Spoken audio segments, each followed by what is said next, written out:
Consult your witch lawyer and check your significant other for birthmarks because it's episode 3 of the Chilling Adventures of Sabrina, and we've been summoned. Episode 3 starts where we left off last episode with Sabrina running from Dark Lord Hawthorne to puke out the image of her bloody-eyed mouth foam-possessed principal. As Sabrina washes out her mouth, she gets a jump scare from Miss Wardwell.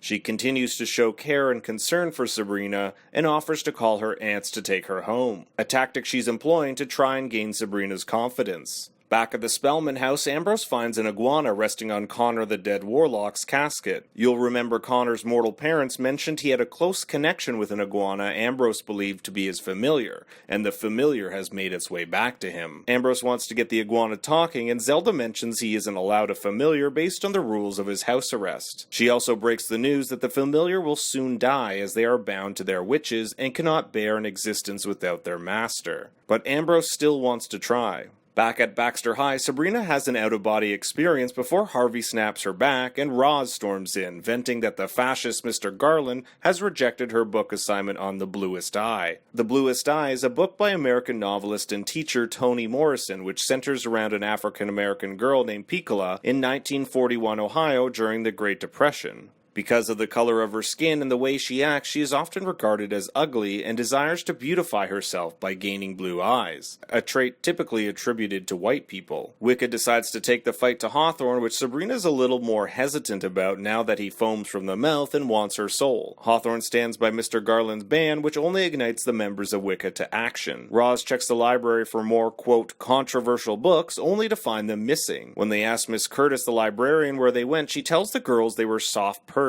as bad books. But Sabrina's got bigger problems. She's received an infernal summons and been charged by the Dark Lord and the Coven with a breach of promise. From the Middle Ages up until the 20th century, in many parts of the world, a man's mere promise to marry a woman was considered a legally binding contract. If the man were to then change his mind, it would be in breach of this contract and he would be subject to litigation for damages. Fun fact, a large number of states in the U.S. still allow breach of promise suits according to the National Paralegal College, including settlements awarded of $130,000 in North Carolina and $150,000 in Georgia. But laws and regulations on such suits vary from state to state, and I doubt hell has a lot of protections in place for those who breach promise with the devil. Turns out Sabrina has been summoned to the Court of Witches to face those charges, something no Spellman has ever been forced to do. Zelda and Hilda, as Sabrina's legal guardians, are also responsible for Sabrina's actions, and as a result have lost their witchly powers and begun to age rapidly.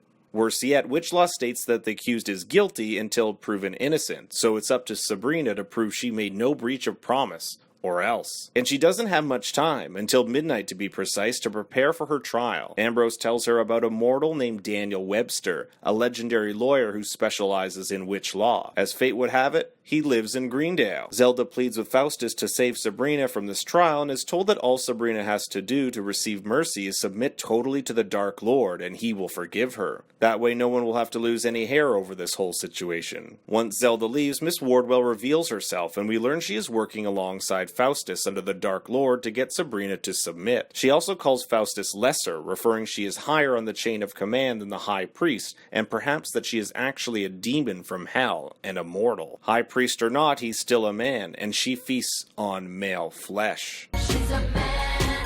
Sabrina pays a visit to Daniel Webster, hardly the house of a world-famous lawyer. Webster lets her in after learning she's a Spellman, but upon hearing Sabrina's story, declines to help her out. Sabrina leaves, and we see a newspaper article with the headline, Young Lawyer Stuns Nation, which pans up to a wall of awards and accolades, including degrees from Columbia Law. But mixed in are also pictures of a young girl, a children's drawing, and the imprint of an infant's foot. Webster gazes at these with a pained look, his focus turned to the picture of the young girl. We'll soon learn that this is his daughter, who is murdered by a killer Webster helped defend and get free. Hell and damnation. He's had a change of heart. At the Kinkle house, Brother Kinkle compliments Harvey on his drawings. Harvey's room is covered in gothic graphic novel style art and drawings not unlike that of the comics the show is based off. Brother Tommy lovingly calls Harvey a twisted little weirdo, and you can see why.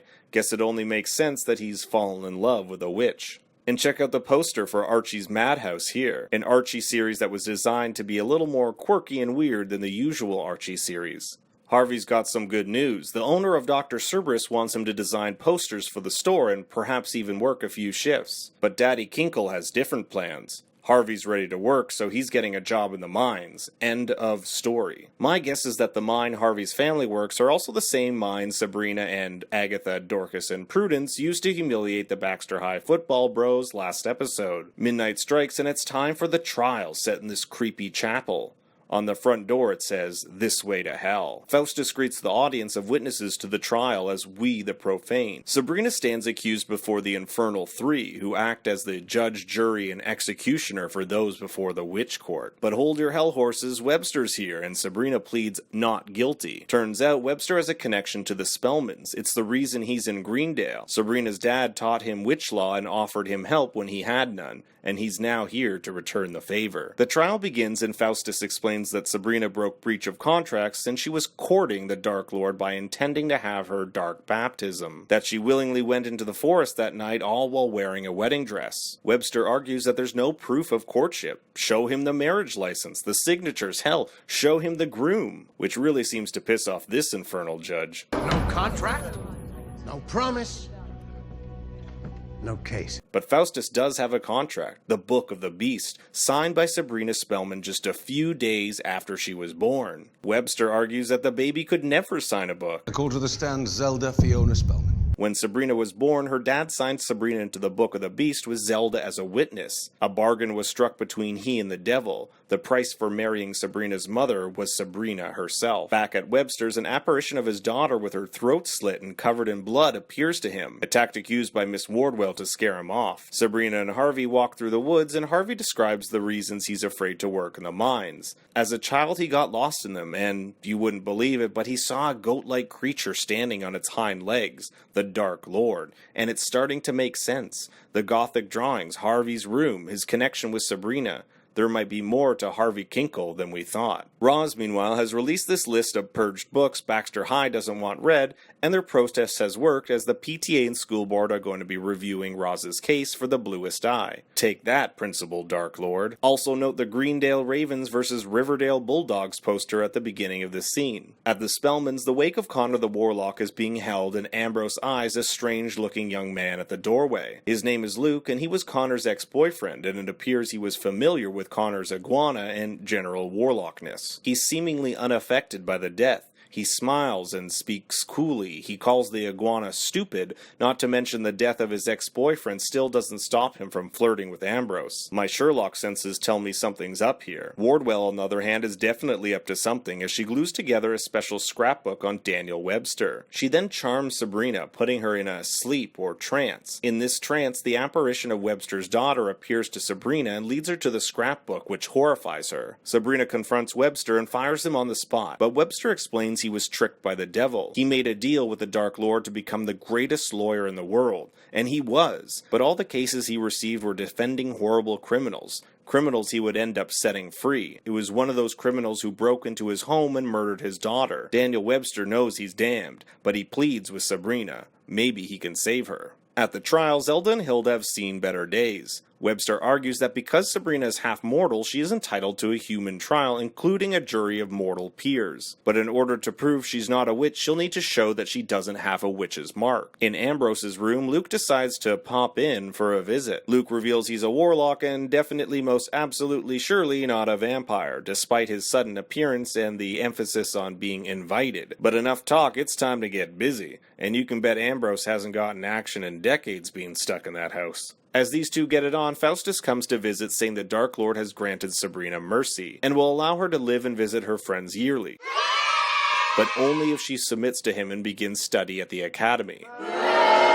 Webster reminds Sabrina that the Dark Lord is a trickster, and she decides to get her body checked for a witch's mark. The next morning, Ambrose wakes to find Luke has gone missing, but he's left his number etched in wood. Notice Ambrose laying in the sunlight here. If Luke was actually a vampire, he certainly wouldn't have wanted to sleep in and get fried in the daylight. Ambrose goes to check the iguana and finds it very dead. He comments that its death was due to not being able to live without his master, but something tells me this is a red herring, that Luke was actually the one who killed the familiar so it wouldn't talk. In the woods, Sabrina asks Harvey to check her body for a witch's mark. Kinky Kinkle joins in on the fun too. Back at school, we learn why Roz has been so gung-ho about reading important books. The PTA has set a town hall meeting for Wicca to present their case to the school board in 3 months. But Roz doesn't have 3 months to wait. She has myopic atrophy and will be blind by that time. It also makes sense why The Bluest Eye was her book of choice, a book about a black woman who wishes for different eyes. Harvey Kinkle, fresh off the woods and finding no mark on Sabrina, gets scared trying to enter the mines for work. Tommy saves the day and says he'll cover for him. Sabrina, with the news she doesn't have a witch's mark, convenes with Webster and her aunts. The plan is to demand a retrial in human court. But before they go, Hilda opens a magic chest hiding baby items including a Peter Rabbit-themed record book. The items in it were all Sabrina's. Meanwhile, Mr. Kinkle, working for that Father of the Year award, yells at Harvey and Tommy for letting Harvey skip his shift in the shaft. Looks like at some point Harvey's going to have to confront his fear and head into that mine. Night 3 of the trial commences and Sabrina is just about to be stripped and checked for a mark when Hilda barges in. It wasn't just Edward Spellman and Zelda who had a secret. Sabrina's mom and Hilda had one of their own. Sabrina was baptized one day before the signing of Sabrina's name into the Book of the Beast, a binding contract that overrides the signing, null and void. Faustus and Webster negotiate in this quaint little private chamber and a judgment is made. Due to conflicts of contract, baptism, and breeding, Sabrina shall retain her mortal life on the condition that she also attend the Academy of Unseen Arts and weekly Black Mass. Think of it as dual citizenship. And praise Satan, Hilda and Zelda are young again. Sabrina will not follow the path of night nor the path of light. Rather, she will follow a third path, both. Webster leaves with some foreshadowing. Nobody's ever beaten the devil, but you just might. Hilda, for her saving act, has been excommunicated from the Church of Night. And Faustus must be pissed, right?